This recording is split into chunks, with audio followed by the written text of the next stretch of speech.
All right. We know now that it's a done deal, right? That spending bill, the omnibus bill, the president later today signs it into law. We talked about it for weeks now. And we have found, close to 8,000 earmarks by lawmakers folded into this one piece of legislation, right? Cue that music. You know what it's time for? It's time for our Earmark of the day. 500 grand going to Marquette University in Wisconsin, a great school run by the Jesuits. They do terrific work out there. But did you know they're trying to learn how to turn human waste into electricity? We've been doing these for days now, and as always, look at the graphic. It might be a worthwhile project. We just question why all the spending in the middle of an economic mess. Why are you using taxpayer dollars for something like this? We've made countless phone calls to lawmakers in Washington. Yesterday, Robert Bennett, a senator from Utah, came on our air and defended the Mormon cricket provision. Today, Gwen Moore of Wisconsin, the Congresswoman sponsoring this earmark, is here to defend it on her own terms. Good morning to you, and thank you for your time. Thank you. Good morning, All right, Bill. now I'm going to let you make your case here. What would this money do, $500,000 at Marquette? Well, excuse me, my earpiece is No falling problem. out. Listen, this is extremely important. In the stimulus bill, we have $16.5 billion to try to do research on how to change biomass into electricity. And this is a program in the omnibus bill that is very worthy. I call it PoopToPower. To be able to use agricultural waste. PoopToPower. Isn't that cute? Can you hear me? To be able to use waste products and to turn that into electricity. Do you say poop to power? PoopToPower. I got it. So you're going to take.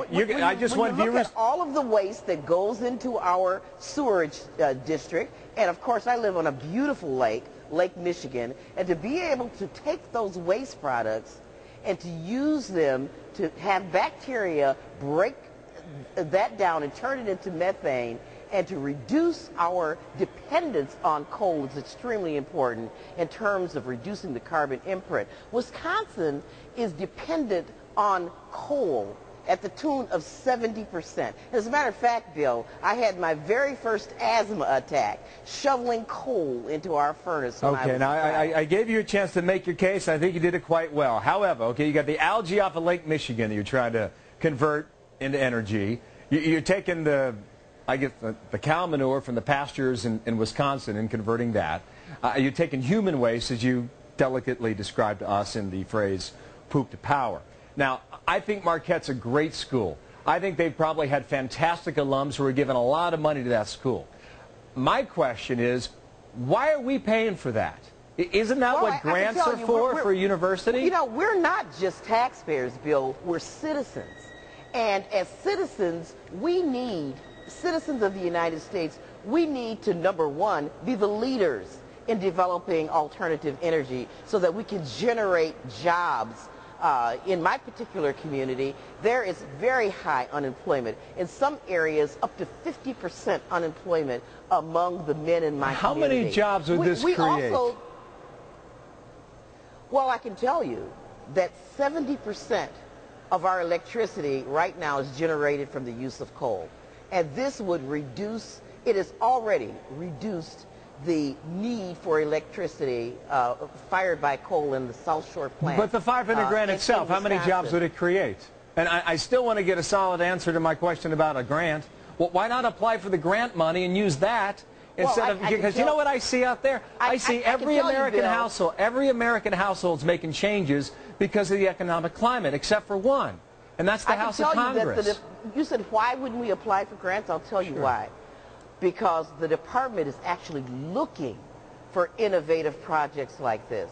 And while the researcher is in place, why should they wait when their representative, me, elected by the people in that area, has identified a very worthy project, something that will make a difference not only in Milwaukee, not only in the United States, but around the world? Why should we be the leader? And to the extent that the department funded it, they didn't do it because they loved me so much, Bill.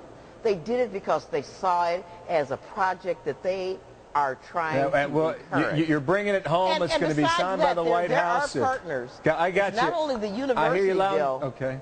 Okay. Not only I've the got to go. university is funding this, but the electrical company is funding it as well. Okay, Gwen Moore, thank you for coming on today. You're one of the few brave souls on Capitol Hill that accepted our invitation.